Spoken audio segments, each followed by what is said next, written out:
Shogun était une série qu'on n'attendait absolument pas et qui va possiblement se retrouver dans les top séries de l'année 2024. Et bonjour à tous, on se retrouve aujourd'hui pour ma critique de la série Shogun diffusée sur Disney+. Comme d'habitude, on va commencer avec une partie sans spoiler où je vais vous donner mon avis sans rentrer dans les détails, parce que l'épisode 10 est donc le dernier épisode de la saison et de la série, et oui, parce qu'il n'y aura pas de saison 2, est sorti aujourd'hui. Allez, pour faire simple, un petit synopsis, Shogun suit l'histoire du marin anglais John Blackthorne, échoué au large des côtes japonaises durant l'année 1600.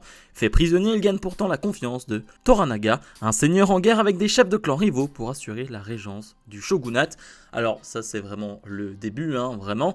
La série a été souvent comparée à Game of Thrones, et clairement, oui, on est là-dedans, on est sur une guerre de territoire, une guerre de pouvoir totale au niveau du Japon dans les années 1600. Et mon avis, c'est que c'était tout simplement génial. On parlera plus en détail ensuite de la série et de l'épisode 10 qui a conclu le show. Mais j'ai trouvé ça vraiment très bon et on me l'a beaucoup conseillé. Je l'avais pas commencé en même temps que la diffusion, c'est-à-dire qu'on avait un épisode par semaine et j'ai rejoint le train, on va dire, au niveau de l'épisode 6 ou 7 je crois. Et là je me suis dit ok, là je vais suivre chaque semaine, c'est quand même très bien. C'est un gros coup de cœur de cette année, c'est une série comme je l'ai dit en introduction que je n'attendais absolument pas. Je sais pas si des gens l'attendaient réellement, vraiment j'avais pas du tout entendu parler de cette série et bah c'était une vraie belle surprise. Une série déjà qui visuellement est très jolie, on a un teint très bleu, je trouve pendant toute la série grisâtre bleu, mais qui tourne vraiment vers le bleu je trouve.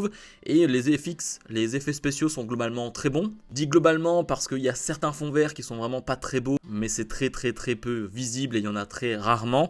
Mais comme je le disais, donc c'est une série très passionnante parce que on parle de guerre de territoire, on parle de guerre de pouvoir à la Game of Thrones. Là, c'est pour le trône de roi du Japon. On va donc avoir toutes ces manigances, toutes ces trahisons pour arriver au trône, tel Game of Thrones. Mais aussi, cette série m'a fait énormément penser à Viking, par exemple. Parce que dans Viking, il y a un côté plus religion, je trouve. Alors qu'il existe aussi dans Game of Thrones, bien sûr. Mais je trouve que dans Viking, il y avait ce côté chrétien avec les Vikings qui rejoignaient une terre qui avait une autre religion. Et il y a vraiment ça du côté de Shogun, avec donc Blackthorne qui arrive du côté du Japon. Au Japon, il y a plusieurs religions, et lui n'a pas la même religion, il est protestant, il va se retrouver face à des catholiques, et donc forcément ça va jouer sur les relations entre les personnages au tout début de la série, même si c'est vrai, il est vrai que de temps en temps on oublie un peu ce côté religion, qui revient quand même pas mal à la fin, dans l'épisode 10, même dans les derniers épisodes, mais je veux dire, dans l'épisode 10, c'est très flagrant le côté religion qui a servi à certains personnages, qui a aidé certains personnages, et qui vraiment va changer la trajectoire de certains personnages, on en parlera après. Non mais c'est une série que j'ai trouvée vraiment bonne, qui prend son temps, et c'est aussi ce que j'aime, c'est que elle n'hésite pas à nous faire des dialogues de 10-15 minutes, on va se poser tranquillement. On a certes des scènes de baston, on a certes des scènes un peu violentes, un peu gore même, à certains moments on va voir des tripes sortir du corps, on va voir ce type de moment là, mais ça reste quand même une série qui se pose les enjeux. On a un caractère principal qui est donc Toranaga, qui est joué par Sanada, qui est un acteur très connu, qui est excellent, qui a un charisme phénoménal, et qui lui vraiment représente bien la série je trouve. Il est calme, il prend son temps, et il va manigancer tout ça, et je trouve que ce personnage là représente parfaitement la série. Je trouve que tous les acteurs sont globalement très bons. On a donc Anna Sawai qu'on avait déjà vu je crois dans la série Monarch, si j'avais dit pas de bêtises, la série qui est dans le Monsterverse. J'avais regardé quelques épisodes et ça m'avait pas trop plu, mais je l'ai vu dans d'autres choses. Et on a donc Cosmo Jarvis qui joue John Blackthorne, que je trouve excellent. Et dans les acteurs que j'ai beaucoup aimé, parce que j'ai quand même envie de les citer, je vais regarder les noms pour pas dire n'importe quoi. Il y a Moeka Oshii qui joue Fuji, qui est la consort de Jack. Je la trouve excellente aussi l'actrice là. Et l'acteur donc Tadanobu Asano qui joue Yabushige. Et lui est vraiment très bon. Lui est vraiment très bon. Il a un côté très drôle, tout en restant sérieux à certains moments, mais il a quand même un côté très comique et vraiment très intéressant dans la série. Il y a juste un acteur que j'ai pas forcément bien aimé, c'est Nagagako, qui est joué par Yuki Kura, qui joue le fils de Toranaga. J'ai eu un peu plus de mal avec lui, je sais pas.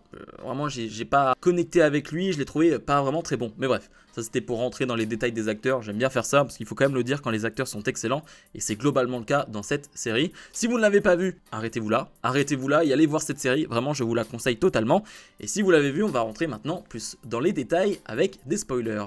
Donc maintenant je le reprécise, il va y avoir des spoilers et donc on va rentrer un peu plus en détail dans cette série. Évidemment comme toujours, je vais aller dans tous les sens, je vais oublier plein de choses et je ne vais pas aller d'un point A pour aller au point Z. Évidemment que non, ça n'arrivera pas de mon côté. Ce qui est sûr, c'est que je parlais de trahison, je parlais de manigance, on est vraiment dans du Game of Thrones, mais surtout moi, à plusieurs moments dans la série, on va dire sur les 4-5 premiers épisodes, je me suis dit, j'aime beaucoup cette série, j'aime vraiment beaucoup, mais je suis attaché à pas réellement un personnage, c'est-à-dire que je trouve que chacun des personnages a ses vices et n'est pas forcément quelqu'un de bien. Toranaga par exemple, c'est un parfait exemple, parce que c'est lui qu'on nous montre finalement d'être du bon côté, celui qui va se battre contre les membres du conseil, lui qui a été éjecté du conseil, veut se battre contre ce conseil là pour prendre sa place. Eh bien il fait tellement de manigances, mais vraiment des manigances dont même nous on ne soupçonne pas, c'est-à-dire que même dans le dernier épisode on a des révélations de la part de Toranaga où tu te dis, ah ouais d'accord, le gars a réfléchi jusque-là. C'est quelqu'un de très intelligent, de très réfléchi, qui prend son temps et qui ne fait pas n'importe quoi. Mais du coup, c'est un personnage qui a un certain code de l'honneur et en même temps, eh bien pas vraiment, parce qu'il est quand même prêt à tout pour arriver à ses fins, prêt à tout pour être le shogun, même si il le dit, hein, ça ne l'intéresse pas. On apprend bien dans le dernier épisode, dans l'épisode 10, qu'on a vu aujourd'hui, eh bien que si, c'est son but, d'être le shogun du Japon.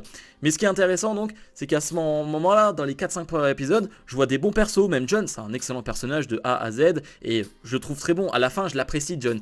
Mais pour moi, ça peut pas être un héros au tout début parce que on apprend quand même que le gars a tué, a détruit énormément de villages, parce qu'il est donc protestant et va donc tuer énormément de personnes catholiques, de mettre en feu des villages catholiques aussi. Donc il y a ce côté-là ambivalent quand même qui est avec John.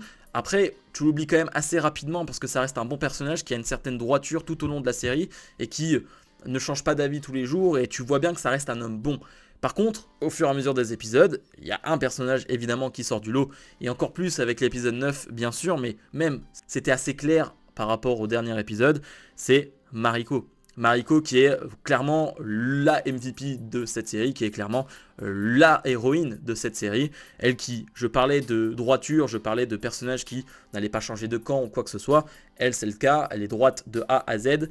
Elle est prête à tout pour servir son maître qui est donc Toranaga, mais tout ça avec les bonnes manières et tout ça avec une gentillesse, avec une manière de faire que personne d'autre n'a pu faire et n'a fait.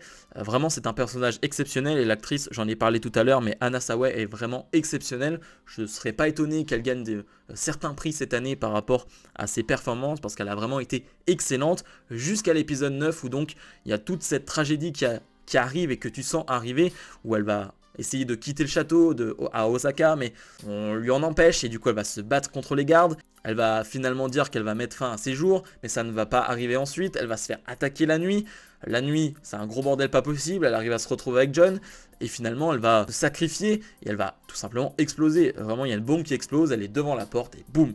C'était une fin assez choquante d'épisode 9 d'ailleurs, vraiment très très fort de terminer un épisode là-dessus, sachant que tu ne verras la suite que la semaine d'après. C'était vraiment très très bien joué, mais du coup elle est donc décédée à ce moment-là, mais cette mort n'est pas vaine, elle a vraiment servi à quelque chose parce que ça va causer certains problèmes à Ishido qui est le dominant dans le conseil, qui est celui qui décide, qui est celui qui prend toutes les décisions et qui clairement a la main mise sur tout Osaka.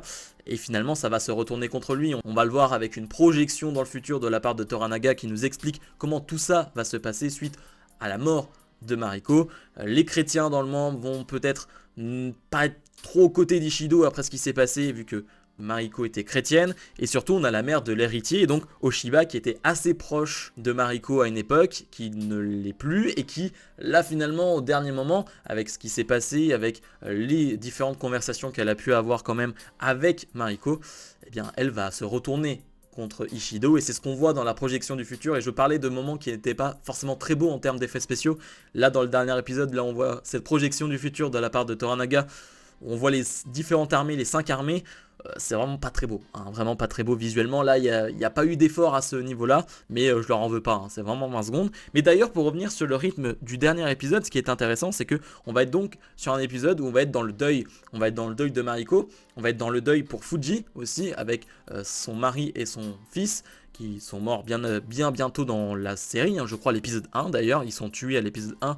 Et là, elle va réellement faire le deuil avec John, et je trouve que c'est très beau. C'est un épisode qui est vraiment très très beau visuellement, mais surtout dans la manière de faire, parce que on pouvait s'attendre à un dernier épisode où tout allait exploser, où tout allait éclater. Après la trahison de Yabushige, on s'est dit ok, ça va être un gros bordel dans le dernier épisode, ça va être la guerre totale. Eh bien non, c'est absolument pas ça, ils vont pas du tout prendre ce parti-là, on va aller clairement sur une certaine douceur, alors qui fait mal, qui est assez triste, vraiment c'est un épisode triste, le deuil de la part de John concernant Mariko, le deuil pour Fuji, et toutes ces conversations qu'on peut avoir entre les deux, et même pas forcément les conversations, mais juste les regards entre les deux qu'il y a, les deux se comprennent dans le deuil, se comprennent par rapport au décès, à la mort de Mariko et par rapport à la mort du mari et du fils de Fuji. Donc je trouve ça très beau. Le moment où ils sont sur la barque, où ils déposent les cendres dans l'eau, c'est un moment vraiment très très beau. Et puis on a la révélation de tout le plan de Toranaga. John lui avait compris que c'était Mariko qui avait brûlé son navire, fait en sorte que son navire soit brûlé. Comme ça les chrétiens le laissaient tranquille.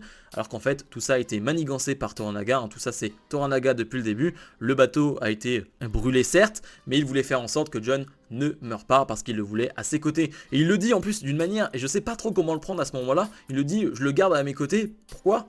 Bon, parce qu'il me fait rire. Ok, alors je sais pas trop comment le prendre à ce moment-là, c'est presque un côté presque psychopathe de la part de Toranaga qui est vraiment en mode, je le trouve divertissant ce gars. Il est plutôt divertissant, je le laisse à mes côtés, mais je pense surtout c'est parce que John lui permet d'avoir une certaine avance en ce qui concerne les navires et donc la guerre navale. Je pense que c'est plutôt ça. Bien sûr, je pourrais revenir sur plein de scènes, sur bien de moments dans la série. Yabushige, donc, qui n'a fait que trahison sur trahison. Et malheureusement, à l'épisode 9, tu la sentais venir, cette trahison. Il était certes aux côtés de Toranaga, mais tu sentais très bien qu'il bossait dans l'ombre pour Ishido.